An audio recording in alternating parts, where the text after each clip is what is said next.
All right. Well, we're live with Dylan Volk. Thanks, man, for coming on tonight. Really appreciate it. Thanks for having me. Now you're out in California, right? Was it 5:30 out there? Yeah, 5:35. Good for you, man. You get to enjoy that nice weather. Oh yeah, it's beautiful. What is So, it like where you are? Where are oh, you? well, I'm in Boston, so every who know, it could be 50 degrees one day, 85 the next day. You know how it is out in New England. Yeah. So I wanted to have you on tonight because you've you're not even 30 yet, are you? No, And 28. and you've done like a million things, right? You got let's see, I got this book right here. Oh yeah. Bad choices make good stories. Yeah. Great book, by the way. I breezed right through it. Usually a book takes me about like a week or two to get through, but this was like a legit, you know, it was like a two timer for me. I had to pick it up maybe twice to read it. And it was Yeah, I great. read fast. I like the way that you broke it down, like where you segmented the stories, because it was kind of like it made you feel like you were a part, like you were in the scenes with you, which I thought was pretty cool. Hmm. Um, so just curious, I'm curious, what made you write the book, and how did you even recall all of those stories with that amount of detail? I mean, that was a lot of detail. Hmm. I have a pretty good memory. I spend a lot of time thinking about the past. I like live in the past, I swear. A lot of people are future oriented. I'm past oriented. So I had all this kind of stewing around in my brain. And you told me that the way that I wrote it was to the point where it felt like you were like riding shotgun with me in the Right. scenes. Yeah, Yeah. Do you remember any I like did. specific examples of how I did that? I'm curious. Well, my favorite story was probably the one where you did the rap battle.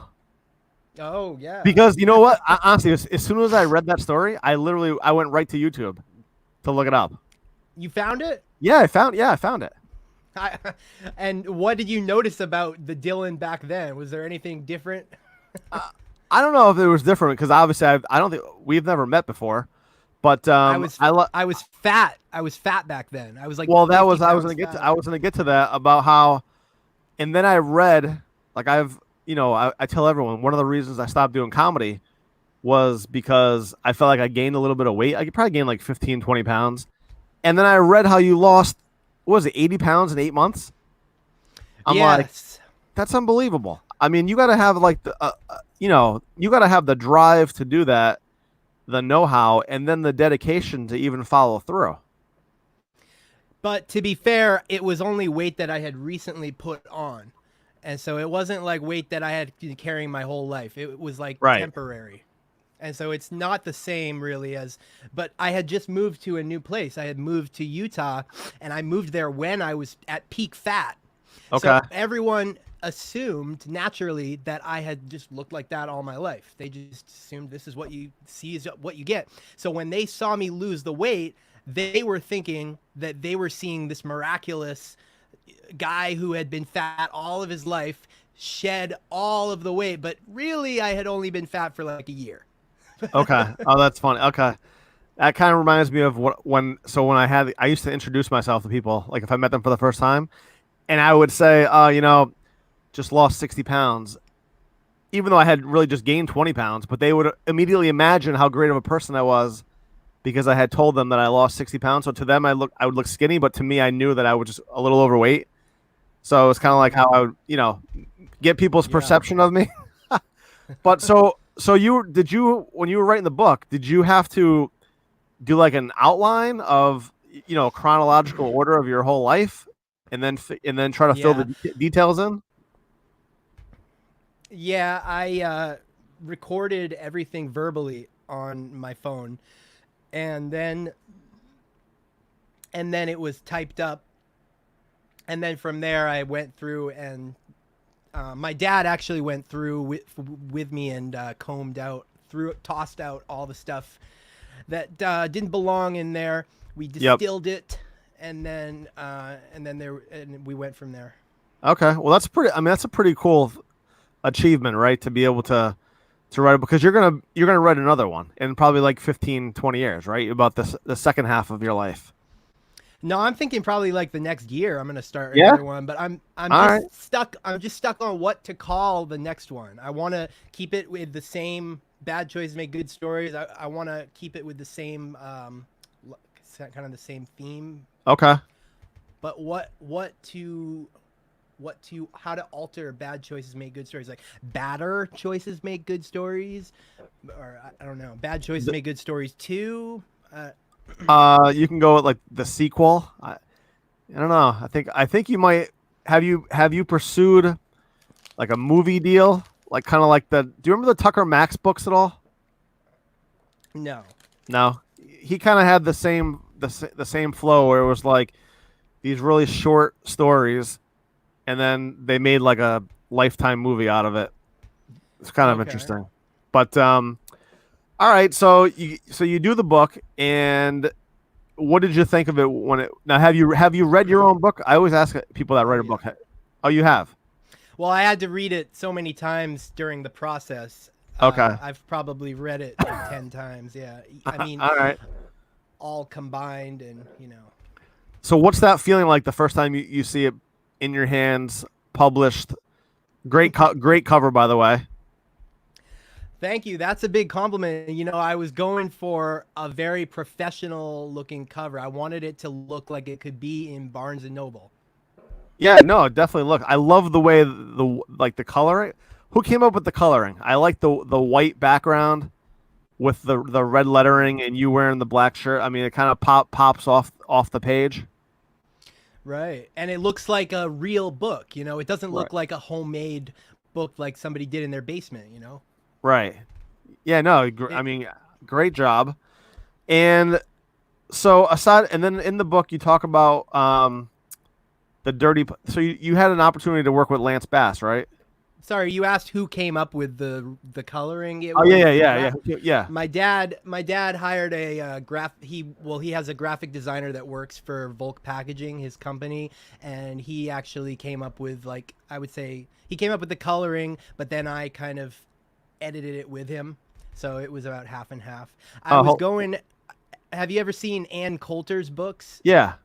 I was going for like the male version of an Ann Coulter book cover. Okay. Hold on. We have a comment. Someone says worst choices make better stories. That's not bad. I could do that. Yeah. All right. So you had an opportunity to work with Lance Bass, right? On Yeah. the how does that even happen? I mean, that's kind of a crazy story, right? I mean, how does that happen? Well, I was listening to his show on Sirius XM, and it was a really good show, except nobody knew about it. And to this day, like, nobody knows that he had a show. I think he's the biggest celebrity ever to have a show that literally nobody knows existed. But he had a show. It's not on anymore. I was listening to it. They were saying how they want fans to go out and do publicity stunts, help let people know about the show, and they would feature them if they were really good. Nobody was stepping up to the plate.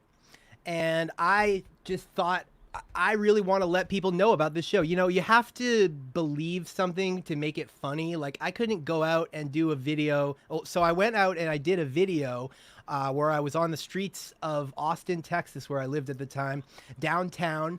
I made a big poster and I was passing out flyers and stuff and saying, "Hey, listen to Lance Bass's show on Sirius XM." I was screaming at people. I had like a fake megaphone screaming across the other side of the street, and then I would film people's reactions. Now, I could never have done that for a show that I didn't really believe people needed to know about. The key was I wanted to do this. I really wanted to let people know about his show, and that was what made it funny.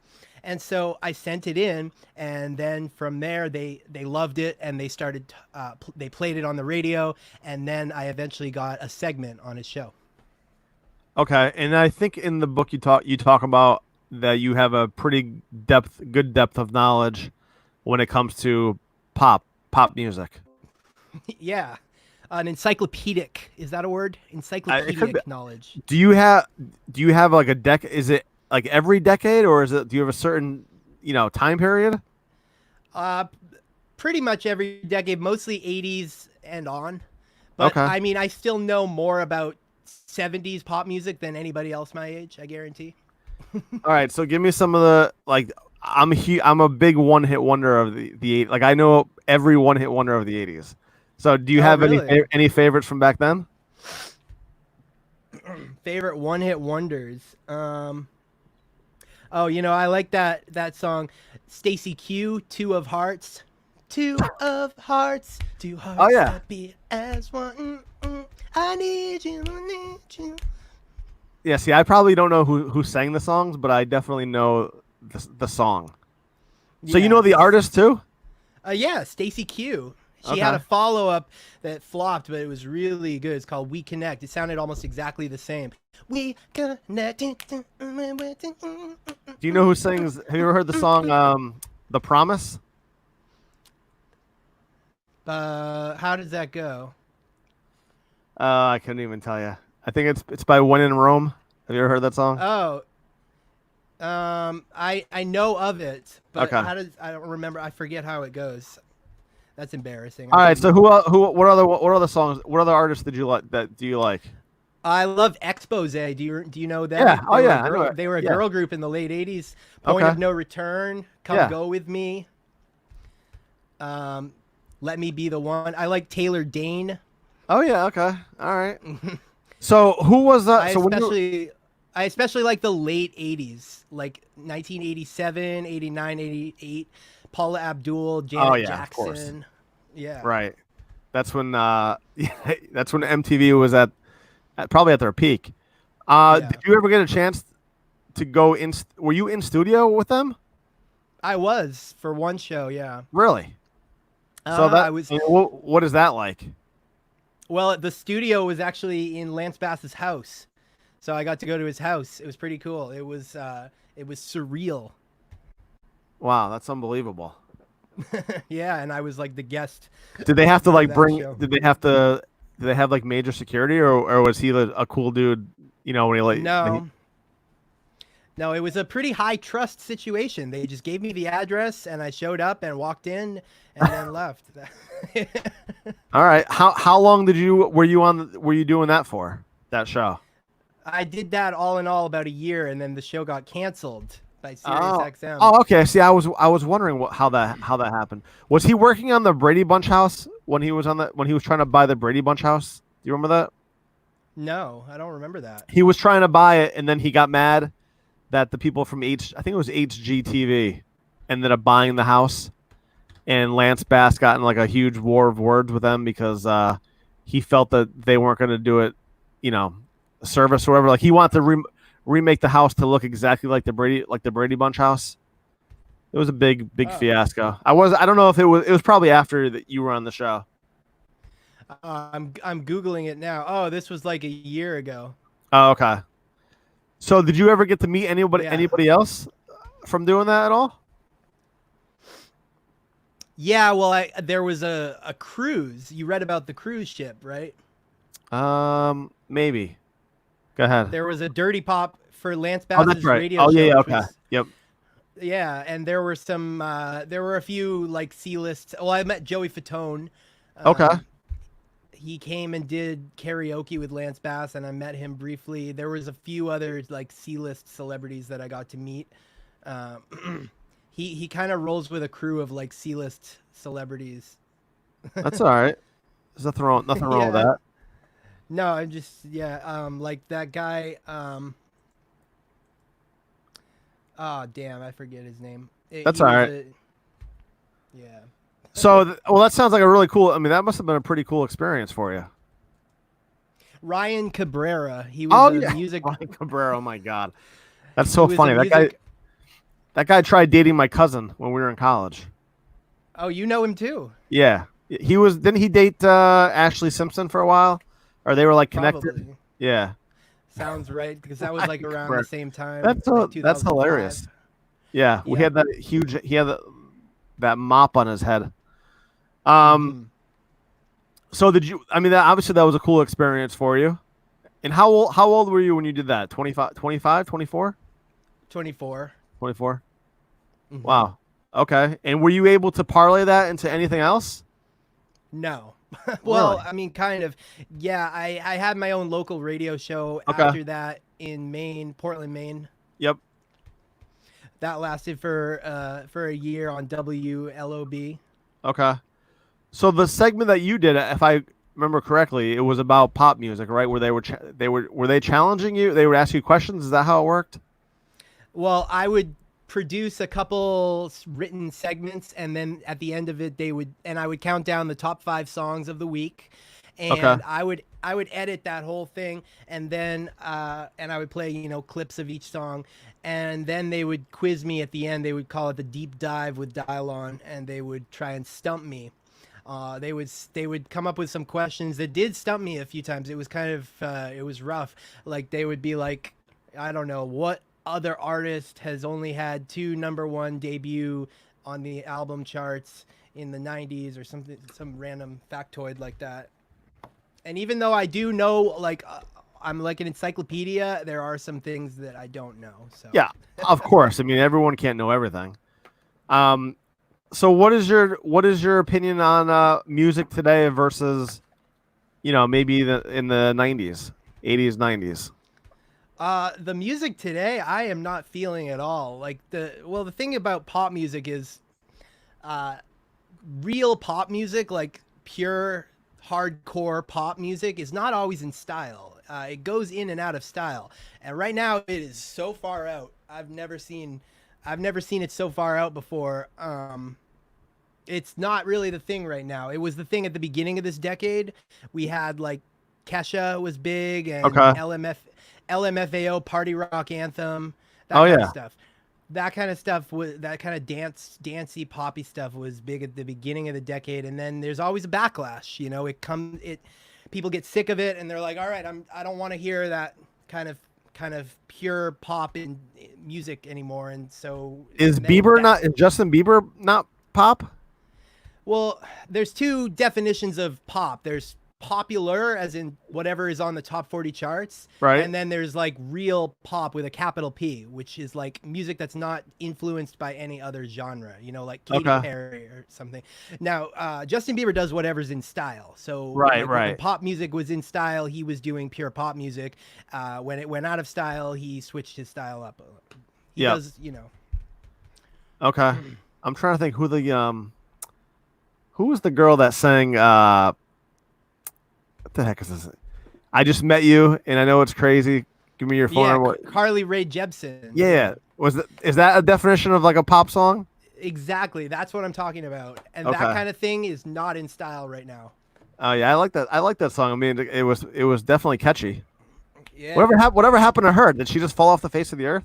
It's a little known fact. She is not a one-hit wonder. Did you know that? No, I She did not know actually that. you thought she was a one-hit wonder, right? Yeah. No, no. She had another song called Good Time, which was a top 5 hit on radio, top 10 on the Hot 100. Not as big as Call Me Maybe, but it was still like a bona fide hit. So she's a Okay. two-hit wonder. Interesting. How Yeah. about Rebecca Black? What do you think about her? Do you Well, remember? she's kind of a well that was before Billboard took YouTube views into account for their Hot 100. So Okay. Friday didn't chart. I don't think that charted on the Hot 100. But Oh, interesting. if it had came out after in 2013, Billboard revised their rules to start taking YouTube views into account. And so Right. if it had come out after 2013, that would have been like an actual hit on the Hot 100. Yeah, that's I love it. I love it, man. I love people that can talk about that type of music because I listen to the radio today and I feel like it's always the same. I think there's like 3 people on the radio. It's like Taylor Swift, Bieber, and Drake right now. Yeah. I Yeah. mean, Drake has every other song on the radio is Drake. Yeah. So That kind of mumble rap is big right now. yeah, I wonder how they figure out what's gonna be the next big thing. I mean, did you ever talk to Lance about how they knew what was gonna be popular? Anything like that? Well, it's the music producers that know, and I think that's just what they do. Their whole life is analyzing what's going to be popular, and Okay. I don't know. That's a world I would love to delve deeper into. I read something about Carly Rae Jepsen. Is that her name? Carly Rae? Yeah. That they like scientifically produced that song to make sure that it had a beat that was going to be, and they knew that the beat would be catchy based on like the rhythm of it. And it was like scientific, and they like they basically put it together in a lab, which I don't think that they were doing when Paul Abdul did Straight Up Now Tell Me. Like I don't think that they were doing that back then. But like they made this song to brainwash you into remembering the lyrics. I love it. I'm all in. Brainwash me. Let's go for it. All right. Her other song, "Good Time," you probably recognize it. It's the one that goes like, "Whoa, it's always a good time." Oh wait, Whoa, that's Carly Rae Jepsen. yeah, it's her and a guy. It's a duet with Owl City. Wow, I never knew that was her. Yeah, yeah. Oh man, that's awesome. I didn't know that. Now I was probably giving credit to somebody else. And funny, and you know what's really funny? The guy who did the duet with her, Owl City, his other song "Fireflies." You remember that Oh yeah, song? yeah. Wait, So that was like 1,000 fireflies it's or like, whatever. you might not believe your eyes if 10,000 Yeah. Okay. Yeah. fireflies. Yeah. He would have been a one-hit wonder also if not for Good Time, and so would Carly Rae Jepsen. So Good Time saved both of them from being one-hit wonders, and now they're both two-hit wonders. Neither of them ever got another hit after that. I wonder how many artists there are out there that no one knows their names, but they know like the one song that they did. Oh yeah, yeah. Right. That's probably most one-hit wonders. Well, some of them like Do you know who did the Macarena? I don't know their names now. Los Wait. Del Rio. Oh yeah. Okay. Yeah. See, once someone says the name, I'm like, oh yeah, I think I remember that. Yeah. So didn't you did a pop song, didn't you? Or a parody song? Gummed Out? Yeah. Oh yes, that was one of I did a few of them. Yeah. When was that? That one was I like that one. That was pretty good. That was 4 years ago? 4 years ago? Yeah, that was around the same time as the Lance Bass thing was going on. That was Okay. 2015. And now I want to know because I just watched that a little while ago just to refresh my memory. But how did you even do that? I mean, did you have to pay a producer or did you do that yourself? I did it 90% myself. That Really? one was edited. Well, that one was edited for me. I found somebody who wanted to do it for free. He was a student in like a film student at Austin's college. Wait, were you in Texas then or were you in California? Yeah, Austin, Texas. Okay. And how did you get the people to be in the video with you? Well, the black people, I went to the hood with flyers, and I dressed all urban and shit. So I would. Sorry, can we say the S word? Yeah. I just did, but I dressed all urban. That was back when I liked to dress like that. So I went to the hood and I just stood there with flyers, and I went up to every black person that was like my age, and tried to get them to do it. And finally, one of them said yes. I gave them like $25 each. How long did it take you to film that? Was that one day or was that a couple days? It was a few days. Oh, it was, okay. I don't remember. No, that's pretty cool. That was pretty cool, man. I was like, God, you should have done like 100. That's like one of those things. Probably a ton of work, though. I would imagine to pull something like that off. It's a ton of work, and they didn't take off the way that they should have. Like, I don't think they got justice. I know. I think that they all should have gone viral, but I couldn't keep putting all the work into videos that weren't making me money coming back the other way. Right. No, it's tough. I'm sure it's like any art form, man. There's such an element of luck that's involved. When you're trying to either get your name out there or get your work out there. But with a lot of it was that I should have been living in Los Angeles at the time. I was in Austin, Texas, which I thought would be a good place to be, but it wasn't really. yeah. And if I had been in LA, I could have bumped into somebody who had, a lot of influence and check out my video, and I'm sure it would have helped. Well, you're in LA now, right? I'm here now, yeah. Are you still pursuing anything as far as I know you got your YouTube channel, but are you trying to do anything in the music world at all? No, not really in the music world. I have to imagine somebody with your, knowledge of the industry that somewhere out there somebody could use you. I don't know. I think it's mostly useless. I mean, what good can you do with trivia of one-hit wonders from the 80s and stuff? I would think that they have to probably look at some type of scientific facts or that show them like, oh, there was a reason that these this music did better back then than something else. What else was going on? Economy, whatever, and they probably can line it up and figure out what will be popular again, because the music that you hear today, it's not like it's any different than before. It's just the beats are different, So I'm sure Hmm. that somebody could be like, oh, how does he know all these things, or a game show or something, Yeah, Maybe yeah, they'll bring maybe. back remote control. Did you ever watch that? Probably not. It's probably too. You're probably not I don't not know old that. enough. You never watched You have to watch that. Go Oh, find it on YouTube. it's a He was show like, or yeah, it was on MTV. It was called oh, Remote Control. It was probably done in like 87, 88, but Adam Sandler was like 18 years old when he was on the show. And they would quiz people. oh, They would okay. show like a 3-second video, and you'd have to guess the artist. Oh, wow, I could have done that. Yeah. So, and I'll tell you what, something like that, man. You bring a game show. People love game shows. I was thinking of auditioning for that show Beat Shazam, but right now all the shows are canceled. Oh, really? Still out in LA, huh? That they're still all canceled out there, huh? Yeah, they're So, not doing any tapings.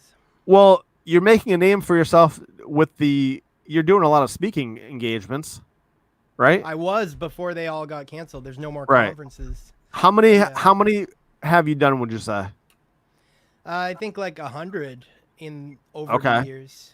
Well, that's pretty good, right? I mean, Yeah. I mean, my dad booked most of those, so I can't really take credit. well, you're up there. I mean, every comedy show I've ever done, I don't think I've booked a show, but I still got the you still get to get up there and talk. Yeah. You know. Hmm. So do you now? How do you? What do you think about that experience? Do you enjoy doing that? Because you seem like that you're someone that likes to get up there and be the star. So Yes, I love talking in front of people. It's people are like, "Do you get nervous?" And I'm like, "I'm nervous when I'm not on stage." so you don't get now. Do you know what you're gonna say before you go out there, or not really? I'd say like 75% of it, 80% of it, and then there's a percentage of it that is improvised, different each time. Yep. Okay. And what is your goal when you're doing these speaking? Because you talk a lot about your high functioning autism, which I'm sure a lot of people when they first meet you are they skeptic? Are they with like do you really have all do the people ever Hmm. ask you that or question it to you? Yeah, my boss at my recent job, I actually don't work there anymore. I won't say his name, but my boss was actually one of those people. He told me that he thinks the doctors lied to me and that I've been told my whole life that I have this thing, and he thought I didn't have it. Was And he a doctor? no, no, no, Oh, okay. no. But he didn't realize that he's just falling victim to what everyone my whole life has, well, a lot of Right. people my whole life have thought, which is that I don't look like I have it, so therefore they think I don't. And he was just an extreme example of that. So do you mind talking about that a little bit? Like, what is it like? Obviously living, with autism, but also the first time you meet people, what is that like for you? I don't really get affected by it much anymore. I think I've overcome most of it. Okay. um, I think I've overcome it to the point where my social skills are about as good as the average person. Neurotypical people make social mistakes too. And so I don't think my mistakes are on a scale of 1 to 10. I don't think they're any more severe nowadays than that of the average person. I really don't. But well, I've always been like it's never really affected me in terms of being nervous meeting people. I've always been outgoing Okay. and had kind of a blind confidence, Okay. Now, do you whether justified or not justified. well, confidence is a good thing, right? Yeah, For I guess it depends on what you're confident what you're about to do, but yeah. yeah. Um, so have you in the book you talk about how you've had a lot of experiences with jobs in particular where you may have said something that you regretted or you didn't want, and people took it the wrong way. Now, do you ever go back to those people and say, "Look, this was the reason it was happening," or do you just say it's not worth it? Uh, yeah, well, you read about my experience at Pine Tree Camp, Yeah, which was the camp for people with disabilities, and they hired me knowing that I have a disability, and then they fired me for my disability, that one. basically. I'll tell you what, that one got me mad. I was like, man, how does someone not go there? So what is wrong? How does that happen? I Because mean, I that had my because I had my medications out on my nightstand was why I got right. fired. Yeah, see, that one would have got me mad. I wouldn't have been. I would have had to react to that. I think that we need to, this is a systematic reform I'm advocating for, but I think we need to get rid of this culture where people can be fired so easily, and we also need to get rid of it where people can quit so easily. I'm saying let's make it fair both ways. I don't think people should be able to just up and quit and leave people high and dry. I think people should have an obligation to give like 2 weeks notice before they quit, and they could be sued if they don't. And I think that it should be harder to fire people as well. Like I'm saying, let's make it fair both ways. I think that it's unfair both ways. I've kind of always thought that too. I mean, if you look at, athletes in sports, right? They get signed.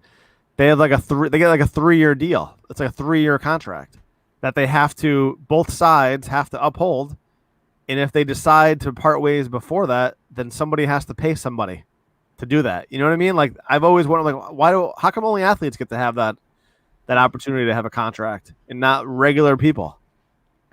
Yeah, like I think it should be harder to fire. I think that you shouldn't have to live every day walking on eggshells hoping that you're not going to get fired. And Right. I don't think one mistake should be able to get you fired, or even I mean, oftentimes it is one mistake that can get you. I just don't think people should be able to fire people at will, just for any reason. I think it should be more difficult so that people don't have to walk on eggshells. Now, when you are going for jobs now, or just trying to get whatever you're pursuing, do you let people know like immediately that you have autism, or do you just not do you keep it to yourself? Yeah, I try to let them know, but it doesn't really matter because like there's no protections. You would think that there'd be some like protections. There's not really. People can still fire you for not doing the job right, Right. or for not being a good fit. If they feel that you're not a good fit, they can still fire you. And the autism doesn't really, with my case of being high functioning, where people forget that I have autism, it doesn't seem like I have autism. It seems like I should know better. And people go by what they feel and what they see, not by Yep. what they know. Yeah, I could see that being extremely frustrating. Oh yeah, I've been fired from like pretty much every job I've ever had. 50 jobs at least. Now, what do you think that you could have changed or someone could have changed that would make the experience, better for you? Do you think it would be better if you had somebody who was more understanding, that was like, that could tell you whatever the reason that you're being fired for, to maybe take a break, come back tomorrow, whatever the reason is. Is that what you think a better working environment would be? Well, I had a manager who did what every other manager in my whole life should have done Yep. recently, and he said, "Okay, here," and I had to drag it out of him, but still, I'll give him credit for doing it. He said, "Okay, Dylan, this is what people have been saying. This is what I've seen you doing. This is what I need you to do, Yep. or else you'll be fired." Was the implication, and I appreciated that, and that's what every manager should do. But unfortunately, that's not human nature. Right. No, it is unfortunate, and not to go off topic here, but a lot of that has to do with the I don't know if it has to do with the corporatism of the world, where everything has to be done, with an HR handbook the size of an encyclopedia, where they can't just be normal human beings. Like, hey, you know what? Right. We had a bad day today. How about you just go home and come back tomorrow, or whatever you got to do to make sure that the situation can change, because everyone has a bad day, and all it takes is two people to have a bad day, at the same time, and that's going to create a bad situation. Yeah. And I think that like I was talking about how there should be some kind of protection for people getting fired. I think people should be I think maybe a good law would be that if somebody is doing something wrong that could lead them to be getting fired, they have to be notified before and given a Right. chance to correct the problem before just getting fired. Because so often I was fired and then retroactively I was told, here's what you've been doing wrong. And it Right. was all these other things too, and they didn't tell me in real time. They should have told me, hey, this is something you can't be doing. If you do it again, or if you don't stop doing it, then we're gonna have to fire you. Give me the chance to fix it. Can you give me an example of something that you've done that led to you getting fired? Yeah, like my limo driving. I was limo driving like 2 summers ago, and the guy almost fired me because of complaints from customers. Complaints that I missed an exit, and complaints that I was driving too slowly or stuff like that. He almost didn't even tell me this stuff. I had to drag it out of him, just like that other guy I just talked about. And I Right. told him I would like the chance to fix my mistakes before just letting me go, because I can and will fix whatever you need me to. And then he started telling me, okay, here's what I've been told. Here's the story. Here's Yep. all the complaints. And it's just, it's like, why didn't you just do that from the start? Yeah, I mean, obviously you're trying to establish yourself, and you're just looking for someone to give you a chance, right? And not try. That's one of the things that I hear in the the working world or whatever is that they're real big on the hire slow, fire fast. That's like the mantra of Mm. most companies, which I think is terrible. I think it should be the opposite. It should be hire somebody and let like it's like having kids, don't you think? Like, I have my kids, when they act up, I don't just kick them out of the house. They're all, I have to let them solve that problem, Right. Yeah. But We need laws to counteract flawed human nature. That's what I'm saying. right. So what else have you done? You've done so you have let's see, you got your YouTube channel, and I think you've had how many YouTube channels have you had? I had Two? another one. I had another one, and I had to get rid of it because I thought it was shadow banned.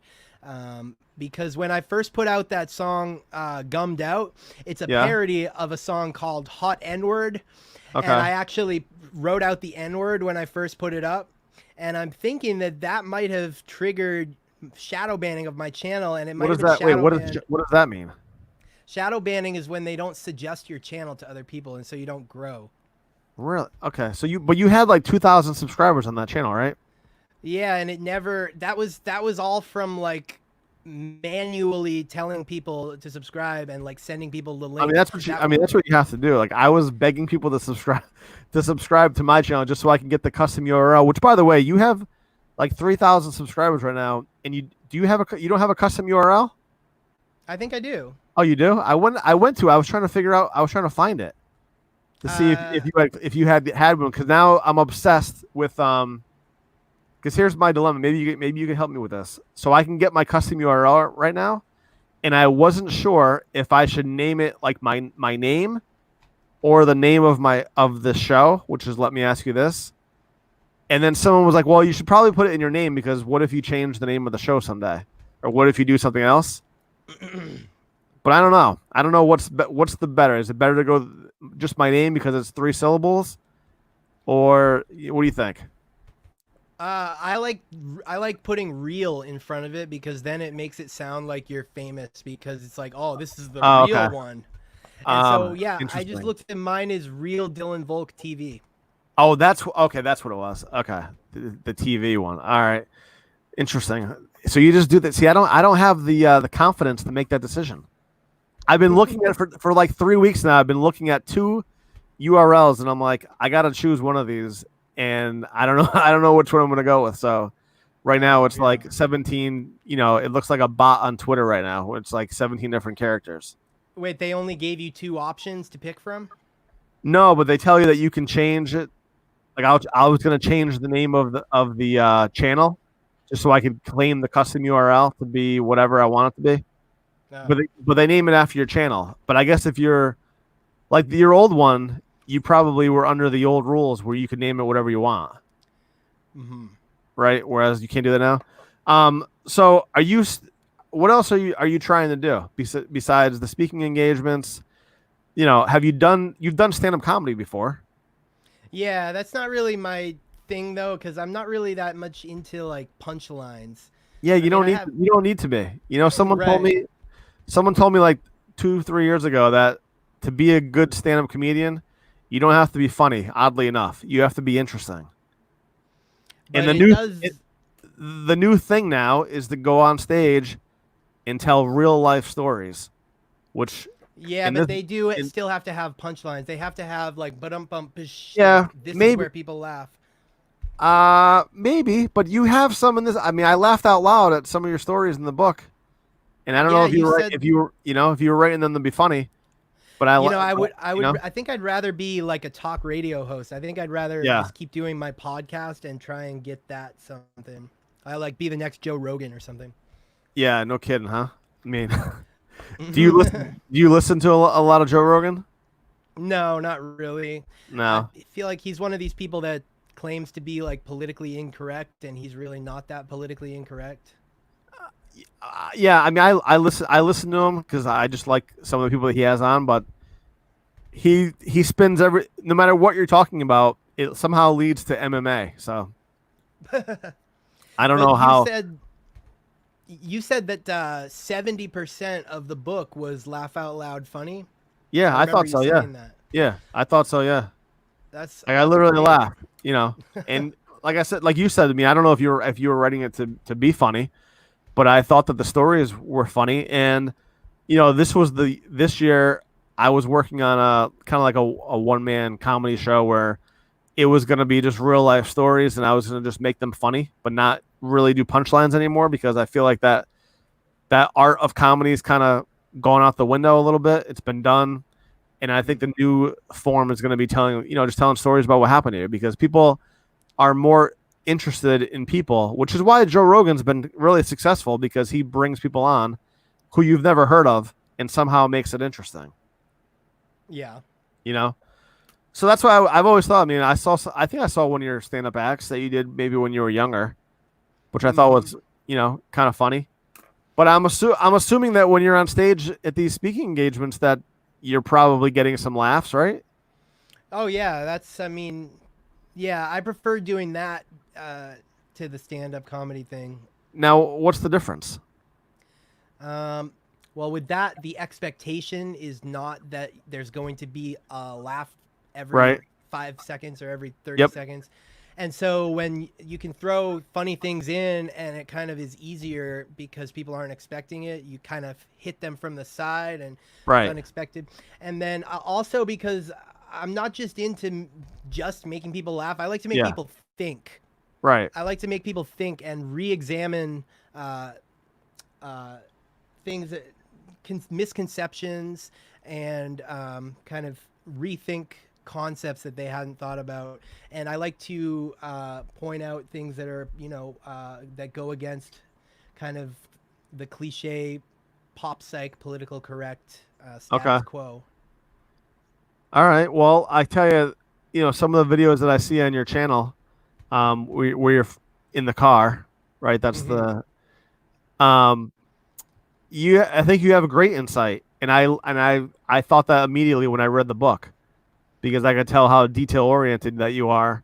To be able to put that type of thought into it, I wish that your videos were longer.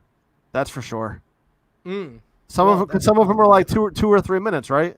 And Yeah. I'm like, oh man, I feel like he was just getting into it, Oh and wow. Okay. it could have went, a lot, maybe a lot longer or whatever. But you were saying before we went on the air that most of your videos that you don't edit them, but obviously the ones that you do are pretty good. Yeah, the podcasts one to edit. Yeah. Okay. And so tell me about the podcast. Is it just you or are you bringing guests on? I mean, what is the goal of it? I found that I don't really like interviewing people. because I feel like people give really like boring answers to most questions, and then I don't know what to do with it. I much prefer being interviewed. Yeah. But I the podcast is usually just me, and I usually do like two different topics. Like you watch the ones where I said I think it was 8 things that conservatives don't understand about liberals. Yeah, I think I watched a little bit of that one. Yeah. Yep. What did you think of that one? That was a spicy I one. thought I mean honestly, when I'm looking at videos now, I'm really looking at the production because I'm envious of anyone that can edit a video because I've been trying forever to figure out how to do this and if it's even worth my time. But yeah, I mean I think anyone who can, think deeply on a different level than what other people are being told to think, Mm-hmm. aka the media. I think that those are people that I kind of want to listen to simply because I don't, I mean, I just am not a Really? big fan of groupthink, which I think is a big issue. Oh yeah, You totally. know, so what? So you're out in California now. When do you think you're going to have another speaking engagement this year, or do you think that's going to be? Probably Are they canceled for the rest of the year? the conferences. I doubt that they're gonna come back at this rate. Not this year. Really? When was the last one that you did? Do you know what month it was? The last one I did was, I think it was in September. Oh, of last The year? last major one. Oh, okay. Yeah, I did it at Chicago. Okay. Oh, that's pretty cool. What's like the most amount of people that you've been in front of? I'm not sure. Like a Maybe a couple, like a thousand. hundred, like 100, or like 1,000? Probably maybe like 500. 500. Wow, that's pretty good. And you don't get nervous just walking out in front of 500 people, huh? I get nervous a little bit as I'm right about to go on, sure, but not like an overwhelming amount. Okay. All Only right. like five, only like 5 minutes before I'm gonna go on. Is Well, that kind of means gets that me. well that means that you care. Yeah, I get nervous when I'm doing this, and I'm probably gonna get 100 views, maybe. I 200, but it's something, right?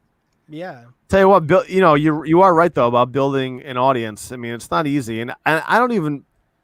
I'm going to assume that people that have like 100,000 subscribers, they have somebody out there that's doing it for them, right? I mean, how else could you have? Could you manage? Because you yeah, got to be on every platform. Are you on every social media platform right now? yeah. I am. You're on Except TikTok. no, I'm not on TikTok. Don't go on there. It's a waste. TikTok will not exist next year. You Mark my think? words. Have you? Well, have you checked it out at all? Kind of. All it is people doing the exact same scene. Like everyone's doing the exact same thing. I don't know how that could catch on. Like no one's being creative. Like they do the exact same thing, and I guess they just try to do it better than the other person did. It's really weird. Oh, hmm. I've done like 4 videos, and then I said, I think my TikTok career is over. I was trying to do it with these like 80s toy action figures that I have to some Oh, okay. to some dumb music that I've never heard of. Um, all right, well, Dylan, what's next for you? Where can people find you right now if they want to check out your stuff? Real Dylan Volk.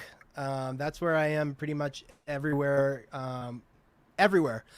Real Dylan Volk. RealDylanVolk. Okay, and you're in is that? Let's see, YouTube. Are you on Instagram? Yes. Okay, I'm not on Instagram. Oh, I am. I have like 2 things up there. Do I need to be Yeah. on? Do I need to be on Instagram to grow my show? It would probably help. Really? Oh man, you're gonna make more work But for me.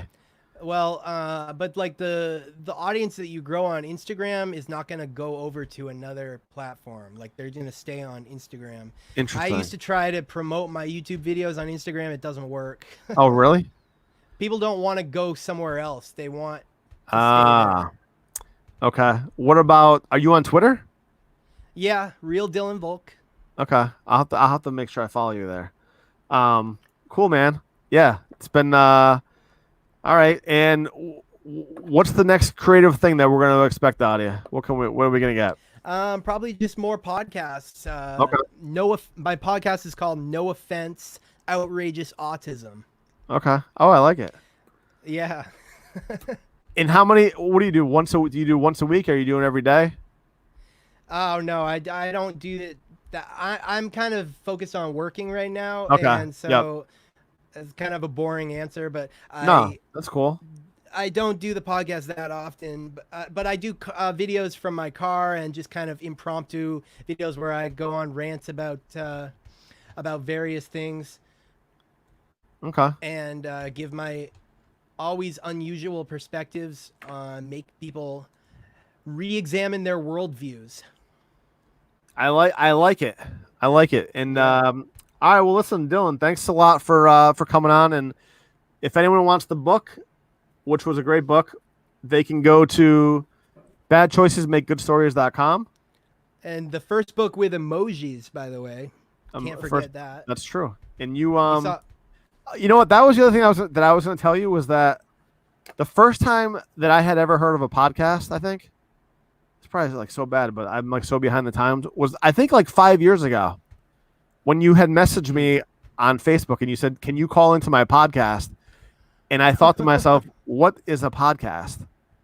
Really? Yeah, you were doing one, and I'm like, "What is he talking about?" Because I thought it was like a live thing. I didn't know it was like recorded. I thought it was like, I'm like, where can I, what station is it on? And you're like, it's a podcast. Oh. And then I thought the same thing with the emojis in the book. Yeah. Because when you put the emojis in, I don't feel like emojis were that popular yet. And now like people are typing full sentences with emojis. Well, the book only came out like a year and a half ago. Yeah. Right. I feel like emojis weren't that big yet. Like I judge everything by what I do. I was not using emojis.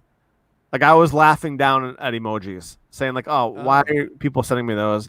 And now I'm like searching through the emoji keyboard all the time to try to find stuff. So it's funny. I hate how on iPhones you can't. On Androids, I can search for an emoji. I can write out disappointed or upset. Oh, really?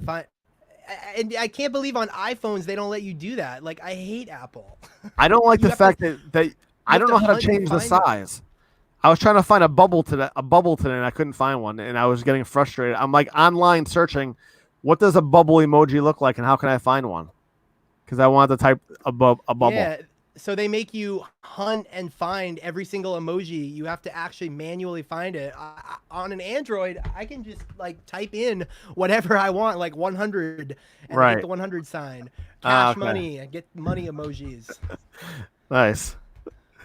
All right, Dylan. Well, thanks a lot, buddy. Again, Bad Choices Make Good Stories. You can check the book out. Badchoicesmakegoodstories.com. Yeah.